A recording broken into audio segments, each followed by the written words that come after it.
Todos a este domingo especial.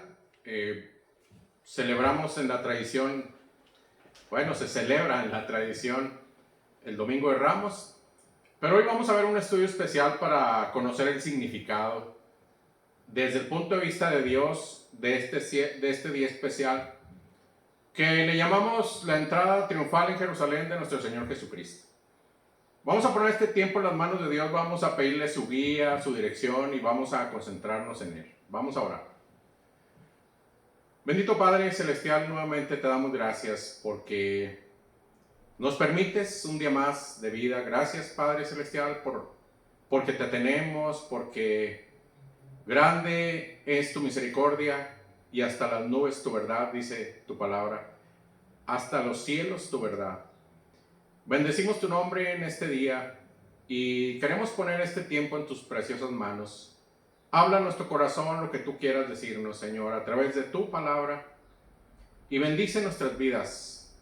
Te pido, Padre, que uses tu palabra para que tu Espíritu Santo la lleve a lo más profundo de nuestro ser, con el fin de ser motivados y animados, alentados a seguir caminando en tus caminos. Te pido, bendito Padre, que estés con nosotros en este día. Bendice a mis hermanos y hermanas que se han conectado para escuchar este día, este mensaje especial del inicio de la Semana Santa. Te ruego, bendito Padre, que estés con nosotros. Guárdanos y engrandece tu nombre, Señor, como dice tu palabra. Engrandece tu nombre y tu palabra por sobre todas las cosas. Guárdanos, Señor, límpianos con tu sangre preciosa y prepáranos para esta semana que es de mucha reflexión, de mucha meditación, de mucha gratitud en nuestros corazones por ti, Señor, por lo que hiciste en la cruz del Calvario a nuestro favor. No dimensionamos todavía, Señor, los beneficios tan grandes y las bendiciones tan maravillosas y eternas que tú lograste para nosotros allí en esa cruz. Pero te lo agradecemos, Señor. Algún día, cuando estemos contigo, entenderemos el valor de tu sacrificio. Mientras tanto, aquí en la tierra, Señor, ayúdanos a ir a tu palabra y conocer un poco más, cada vez, de tu sacrificio, de tu sufrimiento y el valor que tiene para nosotros, tus hijos, ese sacrificio sangriento y violento que hiciste por amor a nosotros. Gracias, bendito Padre Celestial, por haber enviado a tu Hijo Jesucristo. Le damos toda la gloria, toda la honra a Él. Él es digno de recibirla. El único digno de recibir toda gloria, honra y honor. Padre, pues quédate con nosotros en este día. Bendícenos. Bendice la vida de mis hermanos y hermanas en casa. Guárdanos de todo mal, guárdanos de accidentes y en estos días, en esta semana, y prepara nuestro corazón para el siguiente fin de semana. Te lo rogamos. En el nombre precioso de nuestro Señor Jesucristo. Amén. Bien, muy bien. Bienvenidos todos. Pues vamos a ver el estudio. Vamos a entrar inmediatamente al estudio. Como les dije al principio, pues hoy es un día que en la tradición celebran el Domingo de Ramos. Pero será muy bueno meditar en la Biblia el significado de lo que en la Biblia conocemos como la entrada triunfal en Jerusalén. Es la entrada en Jerusalén del Rey de Reyes, del Señor de Señores, el Hijo de Dios. Primero que nada, tenemos que tener claro que el Señor había entrado y salido a Jerusalén a lo largo de sus años. Jerusalén era la ciudad principal de Israel porque en ella estaba el templo. Era considerada por los judíos que venían de muchas partes la capital mundial de adoración al Señor. Y el Señor eligió precisamente un día de los más concurridos que había en Jerusalén para entrar en ella, en esta ciudad. Y con esto generó una gran expectación entre las multitudes. Dice Juan 12 y 13. Juan 12 y 13. El siguiente día, grandes multitudes que habían venido a la fiesta, al oír que Jesús venía a Jerusalén, tomaron ramas de palmeras y salieron a recibirle y clamaban: Hosanna, bendito el que viene en el nombre del Señor, el Rey de Israel. Dice el Señor, grandes multitudes que habían venido a la fiesta. ¿Cuál fiesta? La fiesta más importante en el pueblo judío, la Pascua. La gente estaba llegando de distintas partes del mundo, así que el Señor lo describe como grandes multitudes. El Señor normalmente entraba a Jerusalén como un incógnito, pero ahora entró generando una gran conmoción en la ciudad, como dice Mateo 21:10. Cuando entró él en Jerusalén, toda la ciudad se conmovió diciendo, ¿quién es este? Mucha gente venía de muchas partes del mundo para participar en las fiestas establecidas por Dios en la ley de Moisés. De hecho, eso sigue sucediendo hoy en día. Muchas personas iban a Jerusalén para buscar y encontrarse con Dios, pero muchos regresaban igual a sus lugares de origen. Podemos recordar a aquel etíope de Hechos capítulo 8, que había venido a Jerusalén como muchos, pero regresaba a Etiopía desalentado. Vino con la expectación de encontrar a Dios, pero aquí lo vemos regresando desalentado. No encontró al Señor. Iba triste de regreso a su país. Pero este etíope hizo lo correcto. Y lo más sabio que una persona puede hacer es buscar a Dios en su palabra. El etíope lo hizo. Dios ha prometido que todo aquel que lo busque sinceramente y de todo corazón, lo encontrará. Y esto lo podemos leer en Jeremías 29, 12 al 14. Entonces me invocaréis y vendréis y oraréis a mí y yo os oiré. Y me buscaréis y me hallaréis porque me buscaréis de todo vuestro corazón y será hallado por vosotros, dice el Señor. Este etíope iba de regreso, seguía buscando a Dios de todo corazón y Dios le cumplió su promesa. Él regresaba tratando de entender una profecía del libro del profeta Isaías. La profecía era de Isaías 53. Y Dios le envió a un hombre, Felipe, llamado también el evangelista, para que le explicara la profecía. Felipe se le acercó y le preguntó, ¿pero entiendes lo que lees? El etíope reconoció que no podría entender si alguien no le enseñaba. Entonces le rogó a Felipe que subiera al carro y se sentara con él. Felipe tomó el tema desde la escritura de Isaías que el etíope leía y le anunció el evangelio de Jesús. Entonces, yendo por el camino, llegaron a cierto lugar en donde había agua. Y dijo el etíope, aquí hay agua, ¿qué impide que yo sea bautizado? Felipe le dijo, si crees de todo corazón, bien puedes. Y respondiendo dijo, creo que Jesucristo es el Hijo de Dios. Mandó parar el carro, descendieron ambos al agua y le bautizó, y cuando subieron del agua, el Espíritu del Señor arrebató a Felipe y el etíope no le vio más. Y siguió gozoso su camino. Y esto es lo que pasa cuando una persona tiene un verdadero encuentro con Dios. El gozo de la salvación es manifestado inmediatamente por la presencia del Espíritu Santo en su vida. Y aquí hay una pregunta importante. ¿Por qué el etíope no encontró a Dios en el templo? La respuesta es sencilla. Porque Dios ya no estaba en el templo. Pablo dijo algunos años después, en Hechos 17:24, el Dios que hizo el mundo y todas las cosas que en él hay, siendo Señor del cielo y de la tierra, no habita en templos hechos por manos humanas. Felipe encontró a Dios en un camino. El etíope encontró a Dios en un camino. Y esta es la gran noticia. Cualquier persona que esté buscando a Dios sinceramente lo encontrará en algún lugar. La mujer samaritana lo encontró junto al pozo de Jacob. Nicodemo lo encontró de noche en algún lugar de Jerusalén, pero no precisamente en el templo.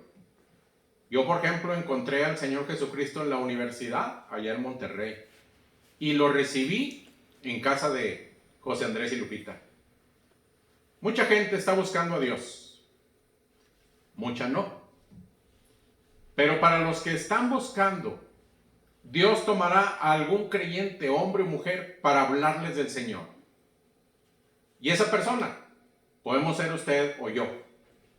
Por eso debemos estar en buen estado espiritual como Felipe el evangelista, porque no sabemos en qué momento Dios nos vaya a necesitar.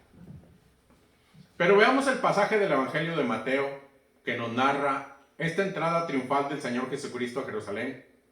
Y enseguida comentaremos algunos aspectos importantes. Mateo capítulo 21, versículo 1 al 11. Vamos a tener este pasaje y lo vamos a estar repasando a lo largo del estudio. Mateo 21, 1 al 11. Cuando se acercaron a Jerusalén y vinieron a Betfagé, al monte de los olivos, Jesús envió 2 discípulos diciéndoles: id a la aldea que está enfrente de vosotros, y luego hallaréis un asna atada y un pollino con ella. Desatadla y traédmelos. Y si alguien os dijere algo, decid: el Señor los necesita, y luego los enviará. Todo esto aconteció para que se cumpliese lo dicho por el profeta cuando dijo: decid a la hija de Sión, he aquí tu rey viene a ti manso y sentado sobre un asna, sobre un pollino, hijo de animal de carga. Y los discípulos fueron e hicieron como Jesús les mandó, y trajeron el asna y el pollino y pusieron sobre ellos sus mantos, y él se sentó encima. Y la multitud, que era muy numerosa, tendían sus mantos en el camino, y otros cortaban ramas de los árboles y las tendían en el camino. Y la gente que iba delante y la que iba detrás clamaba diciendo: Hosana al Hijo de David, bendito el que viene en el nombre del Señor, Hosana en las alturas. Cuando entró él en Jerusalén, toda la ciudad se conmovió diciendo: ¿quién es este? Y la gente decía: este es Jesús, el profeta de Nazaret de Galilea. Ahora los invito a que revisemos juntos 4 aspectos importantes de este pasaje, con el propósito de tener mayor comprensión de lo que significó la entrada triunfal a Jerusalén de nuestro Señor Jesucristo. Primer aspecto importante: tenemos que saber principalmente que la entrada triunfal del Señor a Jerusalén fue el cumplimiento de una de tantas profecías del Señor Jesucristo. Permítanme un momento.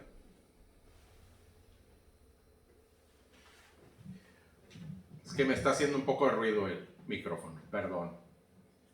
Es el cumplimiento de una de las tantas profecías del Señor Jesucristo, dadas por Dios en el Antiguo Testamento. En esta ocasión fue el profeta Zacarías, cuando dijo en Zacarías 9:9: alégrate mucho, hija de Sión, da voces de júbilo, hija de Jerusalén. He aquí tu rey vendrá a ti justo y salvador, humilde y cabalgando sobre un asno, sobre un pollino, hijo de asna. Todas las profecías que se escribieron antes respecto al Señor Jesucristo, todas fueron cumplidas al 100%. Y esto nos recuerda que tenemos como siguiente evento en el calendario profético de Dios la segunda venida de nuestro Señor Jesucristo. Todos los creyentes nacidos de nuevo anhelamos que esto suceda pronto. Sin embargo, todavía hay personas conocidas o amadas nuestras que todavía no conocen al Señor. Tenemos mucho trabajo antes de que esto suceda. La venida del Señor será un motivo de gran gozo. Pero recordemos que al venir el Señor, nos llevará inmediatamente al tribunal de Cristo para la entrega de coronas y galardones. O bien, para dar cuenta delante del Señor y de todos los creyentes de la historia, de nuestra indiferencia o negligencia o frialdad espiritual. Para lo cual debemos estar preparados, porque el Señor puede venir en cualquier momento. Debemos ponernos a trabajar en la viña del Señor. La entrada triunfal del Señor a Jerusalén daba inicio a su última semana más importante en la historia de la humanidad. El Señor Jesús se perfilaba a consumar todo lo que se había escrito de él en la ley de Moisés, en los profetas y en los salmos. Faltaban algunos días solamente para que se cumpliera la gran promesa del Padre, que Él mismo vendría en forma humana para pagar el gran precio de la salvación de la humanidad. Por eso es la entrada triunfal, porque el Señor triunfaría sobre el pecado, sobre el diablo y sobre la muerte. La entrada triunfal en Jerusalén marcaba la línea de la victoria para todo aquel que creyera en el Señor como su Salvador. Segundo aspecto importante. Podemos observar la humildad del Señor Jesucristo. Como Rey de Israel, Él siendo el gran Rey, Rey de reyes y Señor de señores, debió haber entrado en un caballo majestuoso, pero el Señor utilizó un pollino, hijo de una asna, que nunca había sido montado, un burrito. El caballo simboliza la guerra, pero el pollino era un símbolo de paz. La gente de paz, como los levitas, utilizaban burritos como medios de transporte. El Señor entró a Jerusalén en un pollino como el príncipe de paz. El Señor está entrando a Jerusalén como el único mediador entre Dios y los hombres para reconciliarnos con Dios, como dice Efesios 2:14a, porque Él es nuestra paz. Dice Efesios 2:17a, y vino y anunció las buenas nuevas de paz. Y qué bendición para todos los que hemos aceptado al Señor Jesucristo en nuestro corazón. Romanos 5:1. Justificados pues por la fe, tenemos paz para con Dios por medio de nuestro Señor Jesucristo. Qué bendición esta palabra, justificados. No hay nada en nuestra contra.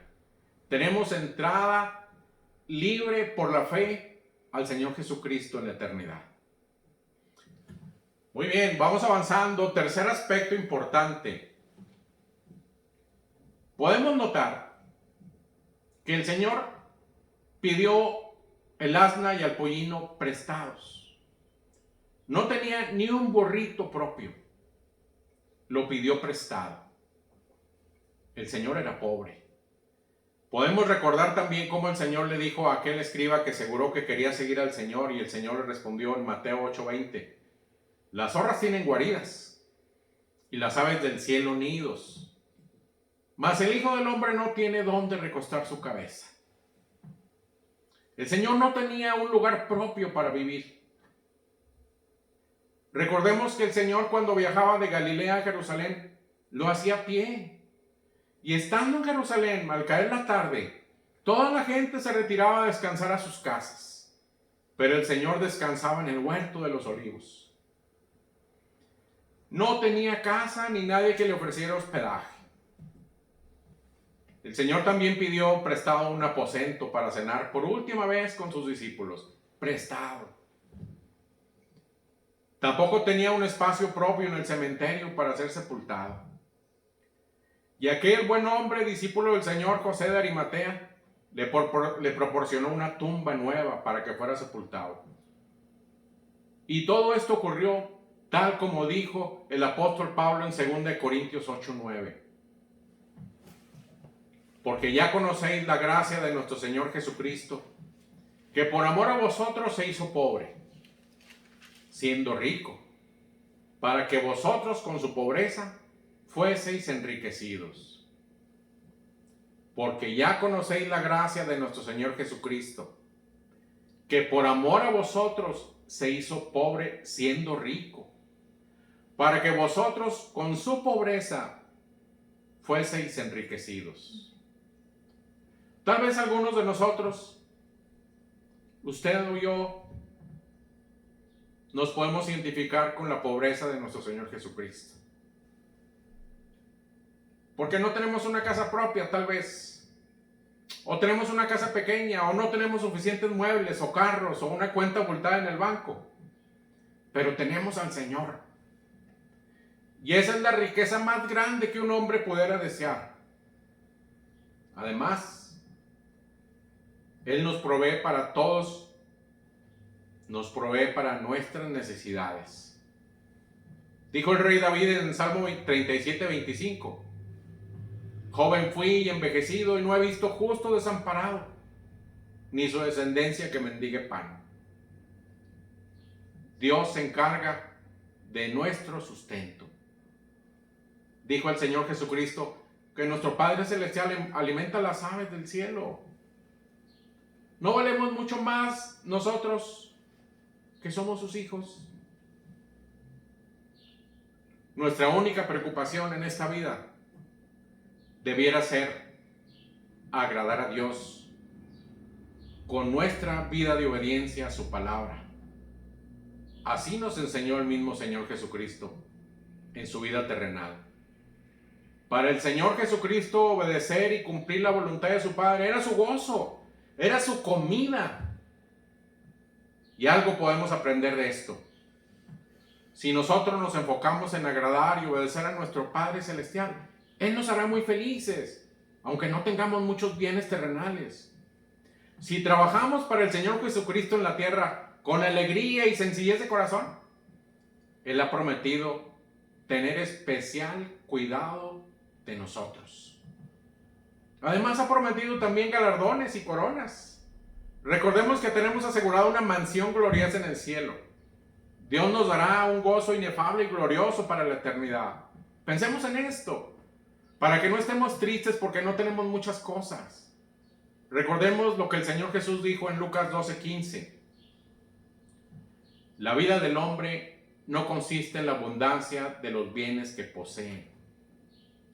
Esto lo dijo el Señor enseñando que seamos guardados de toda avaricia. Dice 1 Timoteo 6:8. Así que teniendo sustento y abrigo, estemos contentos con esto. También dice el Señor en Hebreos 13:5. Sean vuestras costumbres sin avaricia, contentos con lo que tenéis ahora. Porque Él dijo, no te dejaré, no te desampararé ni te dejaré. Las bendiciones de Dios, hermanos y hermanas, no solo son materiales.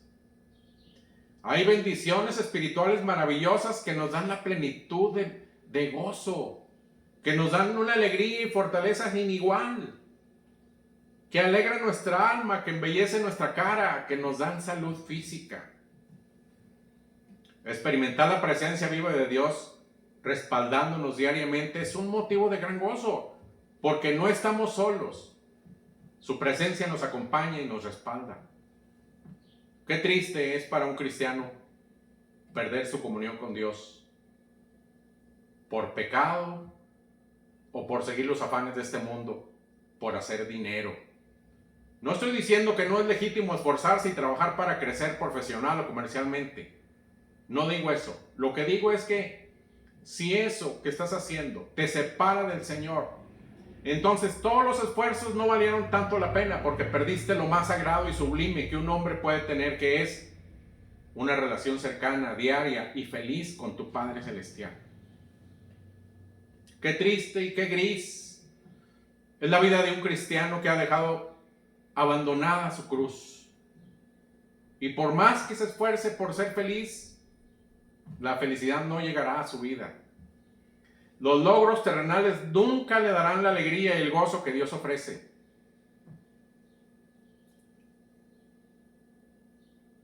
Bueno, así que hermanos y hermanas, recordemos cómo el Señor Jesucristo, siendo rico en el cielo, se hizo pobre aquí en la tierra, para que ustedes y yo fuésemos enriquecidos con la salvación, con su presencia, con sus bendiciones. Trabajemos duro para el Señor, y si en esa obediencia el Señor quiere bendecir a alguien económicamente y con bienes, bien bendecido, qué bueno. Dios en ocasiones bendice a hermanos económicamente, y cuando esos hermanos entienden que Dios lo bendijo para bendecir su obra, la bendición aumentará.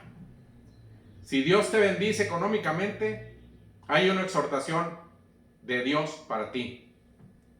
Dice el Señor en Isaías 44:21, no me olvides, no me olvides. Cuarto aspecto importante. ¿Quiénes fueron los testigos de su entrada triunfal y qué representa cada uno? Primero, el primer grupo de testigos lo encontramos en sus discípulos. Ellos siguieron al Señor en su entrada a Jerusalén. Ellos anduvieron con Él por 3 años. Recibieron la invitación del Señor y ellos aceptaron. y al seguirlo fueron testigos de las maravillas de Dios. Se gozaron permanentemente en su presencia y tomaron tanta fortaleza de Dios que fueron un testimonio poderoso del Señor Jesucristo cuando Él ya no estuvo en la tierra. Y Dios siempre honra a sus siervos. Dios prometió bendiciones especiales aquí en la tierra y en la eternidad para sus discípulos y para todo creyente que genuinamente decide seguirlo para servirle. ¿Usted se puede identificar con este primer grupo de personas? Si usted ha estado sirviendo al Señor con todo su corazón. Si es así, Dios le ha prometido que Él lo honrará. Juan 12:26 dice: si alguno me sirve, sígame, y donde yo estuviere, allí también estará mi servidor. Si alguno me sirviere, mi Padre le honrará. Dice el Señor, mi Padre le honrará. ¿Sabe usted cómo es esta honra en la práctica? Son bendiciones maravillosas del Señor multiplicadas.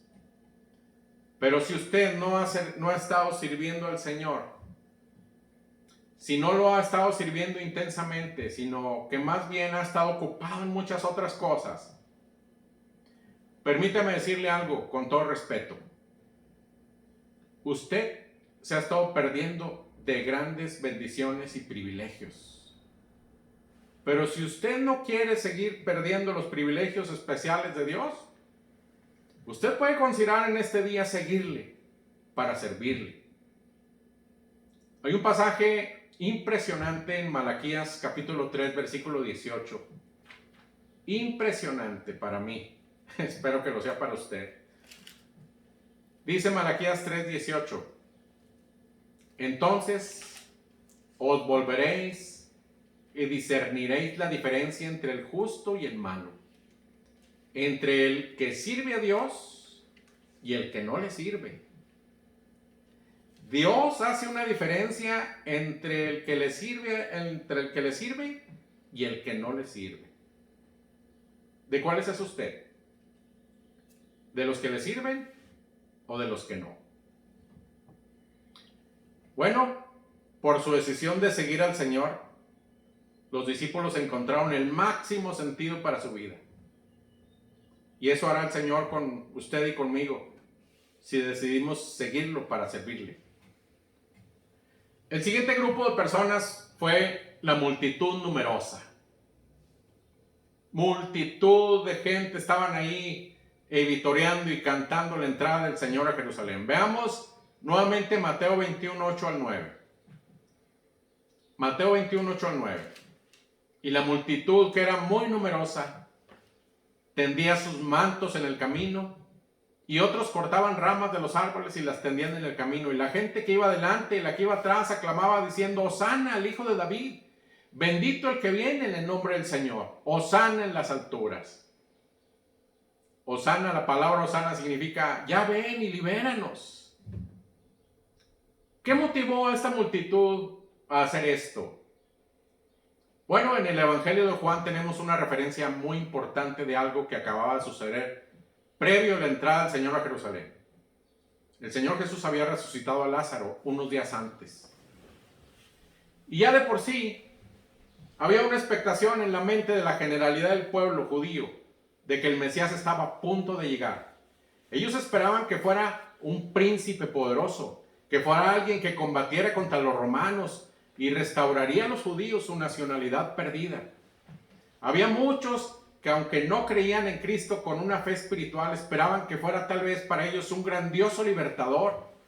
Y leemos que en un par de ocasiones habían querido apoderarse del Señor Jesucristo para hacerle rey, pero Él se retiraba. Prevalecía un desesperado deseo de que alguien, cualquiera que fuera, izara el estandarte de la rebelión y pasara al frente del pueblo en contra de sus opresores.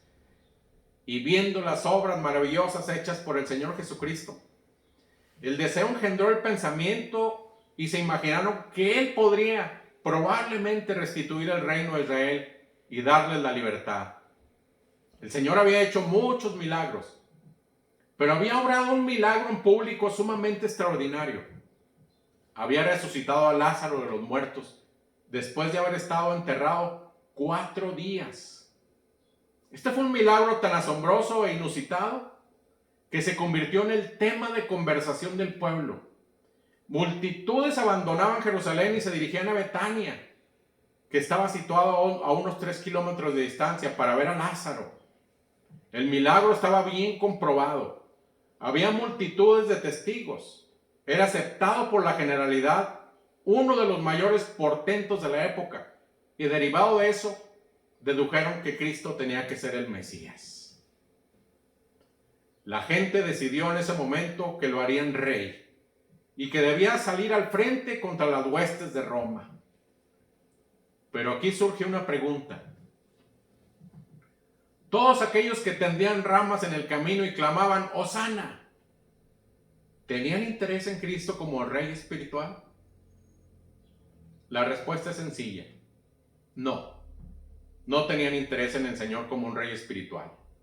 Ellos pensaban que Él había de ser un libertador terrenal. Y cuando posteriormente descubrieron que estaban equivocados, le odiaron tanto como le habían amado. Y unos cuantos días después, ahora esta multitud gritaba, crucifícale, crucifícale. Fue un grito tan fuerte como Hosana, bendito el que viene en nombre del Señor. ¿Alguien de entre nosotros quisiera identificarse con ese grupo de personas? Espero que ninguno de nosotros. Fue una multitud voluble y cambiante, que no lograron entender la trascendencia del cumplimiento de la profecía de Zacarías. Zacarías 9:9 nuevamente. Alégrate mucho, hija de Sión. Da voces de júbilo, hija de Jerusalén. He aquí, tu rey vendrá a ti, justo y salvador, humilde y cabalgando sobre un asno, sobre un pollino, hijo de asna. Dice el Señor, he aquí tu rey vendrá a ti, justo y salvador. Este rey maravilloso, el Señor Jesucristo, vendría a ellos, justo y salvador. Este rey vino a salvarlos con justicia. La salvación maravillosa del infierno, de la que el Señor los vino a salvar, no fue entendida. Ellos estaban cegados por 2 cosas principales. Primero, por su desesperación de ser liberados lo más pronto posible del yugo romano. Y segundo, ellos estaban cegados por su religiosidad. No pudieron creer y entender que el Señor Jesucristo era el Mesías prometido, que vino a proveer salvación, gozo y alegría. Tristemente, la gente estaba influida por los religiosos de su tiempo, quienes desvirtuaron la esencia de la verdad de Dios escrita en su palabra. Así ocurre hoy en día. Mucha gente celebra en sus templos con ramas de árboles por pura tradición, no saben el significado. Ellos no disciernen que el Rey maravilloso, el Hijo de Dios, vino a proveer salvación eterna. A muchas personas, cuando se les habla del plan de Dios para su salvación por la fe en Jesucristo, muestran su dureza y su rechazo al Salvador, argumentando que ellos tienen su religión, prefiriendo la tradición y sus ídolos. Sin duda, era una multitud cambiante, que no pudieron ser consistentes en seguir al Señor y esperar en Él las grandes bendiciones que el Señor vino a proveer. Sin embargo,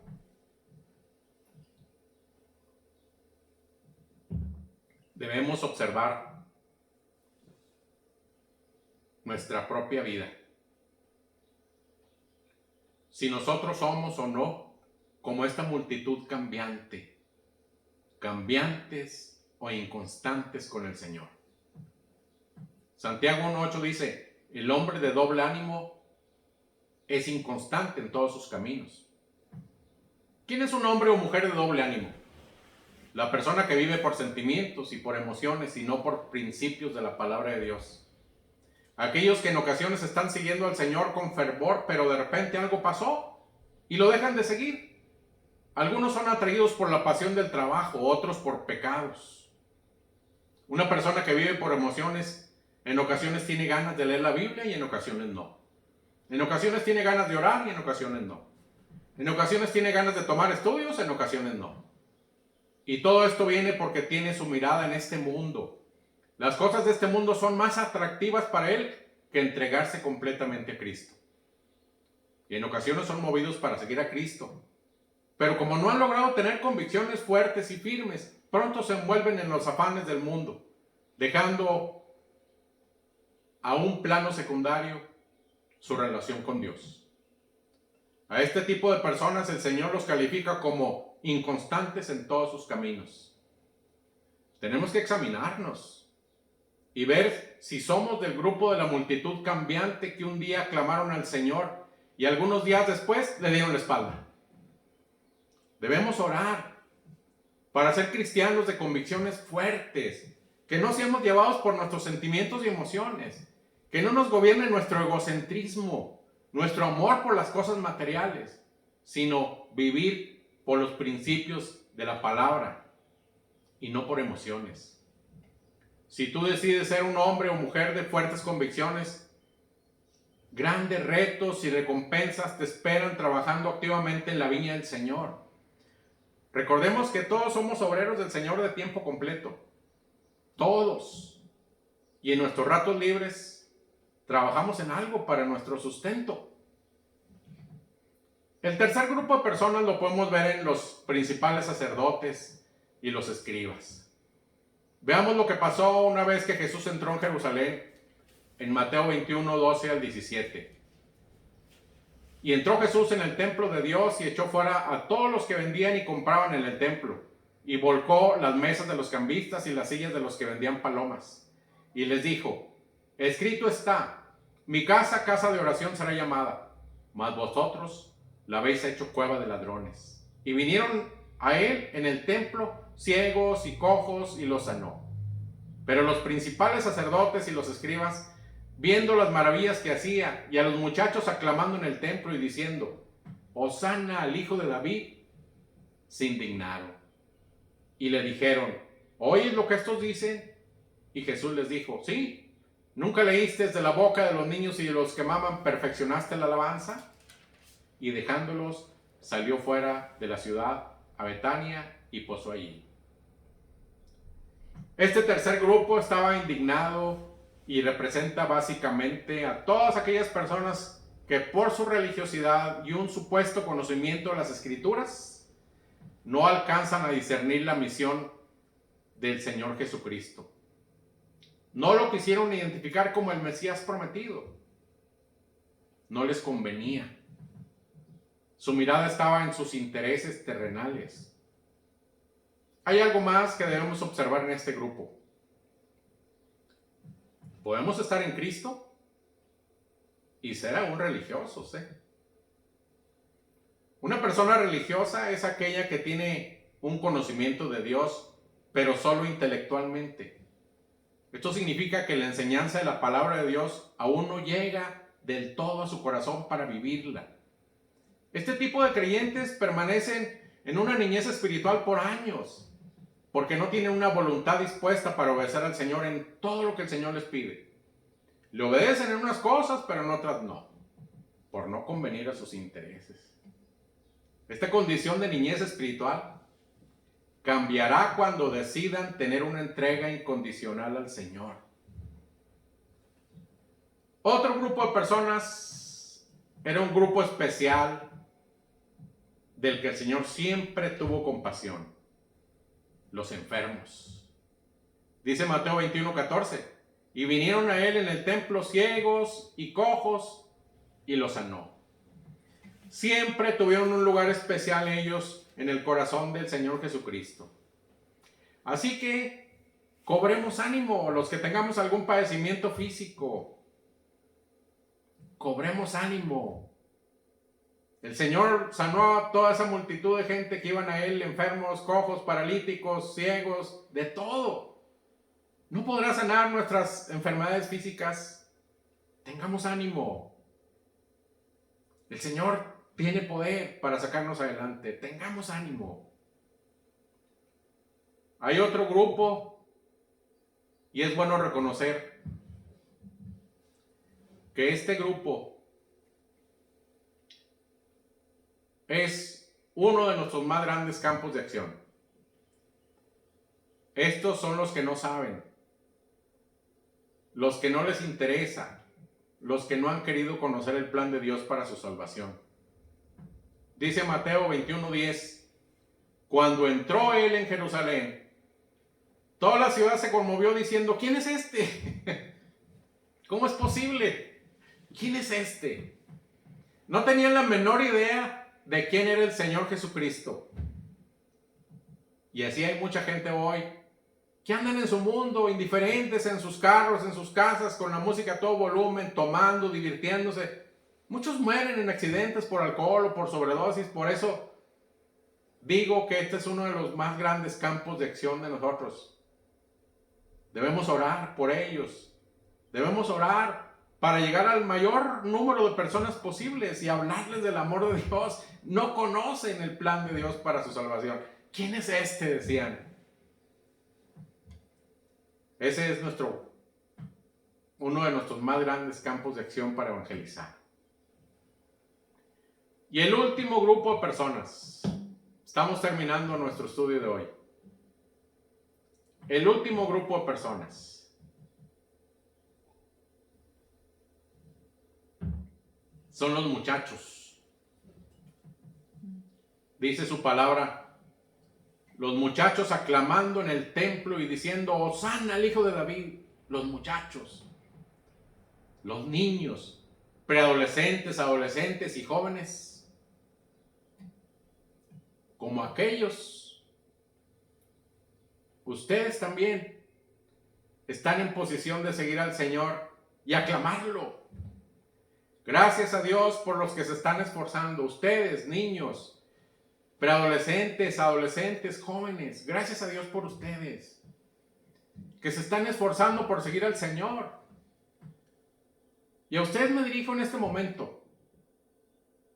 Les aseguro que si ustedes continúan su niñez, adolescencia y juventud, tomados de la mano de Dios, su presente y su futuro será de gran bendición. Y Dios cumplirá fielmente todas sus promesas en ustedes. Todos los anhelos de su corazón serán cumplidos. Dios lo hará. Papis, mamis, maestros de niños, que están siendo grandes facilitadores para sus niños y jóvenes, para que sigan al Señor, Dios los bendiga grandemente por eso. Es la más grande labor que ustedes están haciendo. Hay muchas cosas importantes, pero esta es una de las más importantes. Trabajar en casa con nuestros jóvenes y niños para llegar juntos al cielo. Como les decía en la semana, qué tragedia será que llegue papi y mami con uno o dos de sus hijos al cielo, pero uno o dos no. Se quedaron en el camino yendo al infierno. Es una tragedia. Si en casa hay jóvenes que perdieron el rumbo y no están siguiendo al Señor, seguramente tendrán un futuro difícil. Seguramente en este momento están siendo infelices.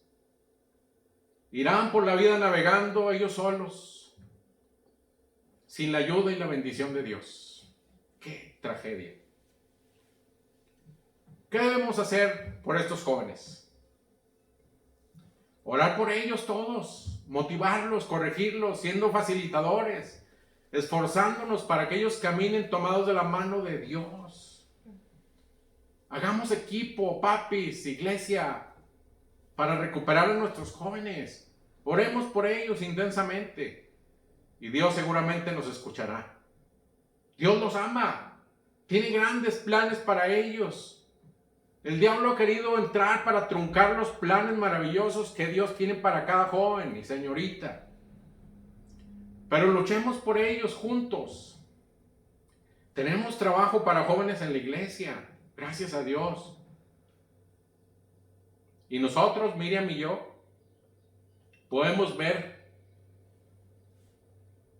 el trabajo y el esfuerzo constante de algunos de los jóvenes que han estado atentos a recibir la enseñanza semana tras semana, memorizando la palabra, leyendo su palabra.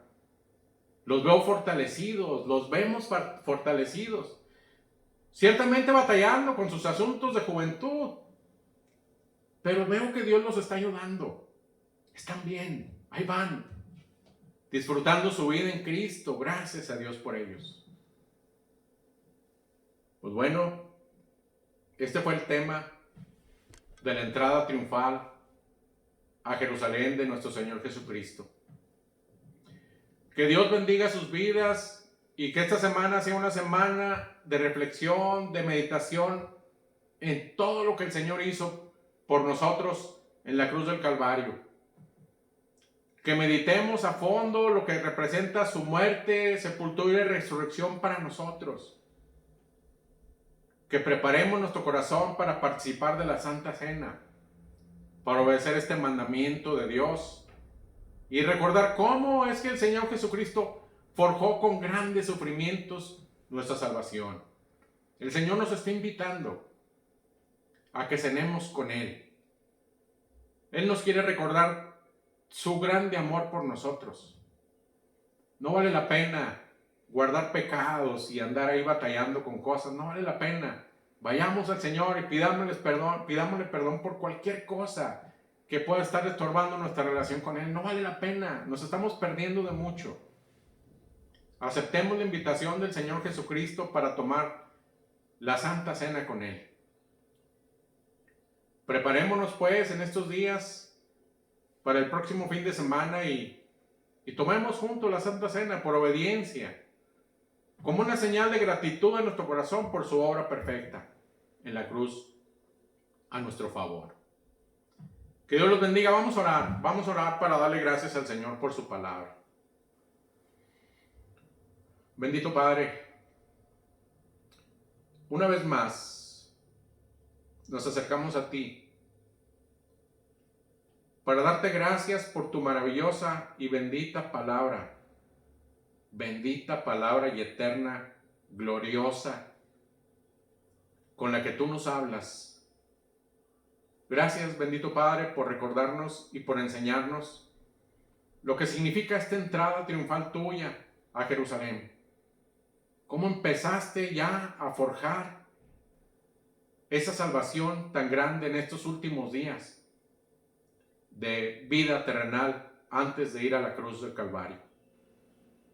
Nosotros vemos en tu palabra cómo intensificaste tu predicación en estos últimos días. Y así, Señor, intensificas también el deseo de tu corazón en nosotros de que nos volvamos a ti, Señor. Tú deseas que nosotros nos volvamos a ti de todo nuestro corazón y toda nuestra alma. No vale la pena, Señor, andar con una vida miserable y mediocre, abrigando pecados. Ayúdanos a tener una entrega completa e incondicional a ti, Señor, para encontrar nuestro verdadero gozo, ese gozo maravilloso que conocimos el día que te recibimos. Lo queremos de nuevo, bendito Padre. Perdónanos, Señor, nuevamente te pedimos por nuestra frialdad e indiferencia. Perdónanos por no ser profundos contigo. Bendícenos, Padre. Te amamos, te necesitamos, Señor, y te agradecemos por todo lo que hiciste por nosotros en aquel tremendo sacrificio. Gracias, Señor, por todos tus cuidados y beneficios, y gracias por tu gran salvación que nos has regalado por tu gracia, por medio de la fe en tu Hijo Jesucristo. Le damos toda la gloria y toda la honra a nuestro amado Señor Jesucristo. Es tuya, Señor. Te bendecimos. Te amamos, Señor. Te adoramos. Te damos toda la gloria y toda la honra a ti, Señor. Gracias, Padre, por haber enviado a tu Hijo Jesucristo a este mundo a dar su vida para salvar la nuestra. Gracias. Ayúdanos, Señor, a tener gratitud en nuestro corazón. Ayúdanos para que con esa gratitud te sirvamos, agradándote con temor y con reverencia, como dice tu palabra. Gracias, Padre, por tu palabra y una vez más, gracias por hablar a nuestro corazón. Bendecimos tu nombre. Te damos gracias en el nombre precioso de nuestro Señor Jesucristo. Amén. Dios los bendiga. Muchas gracias por su atención.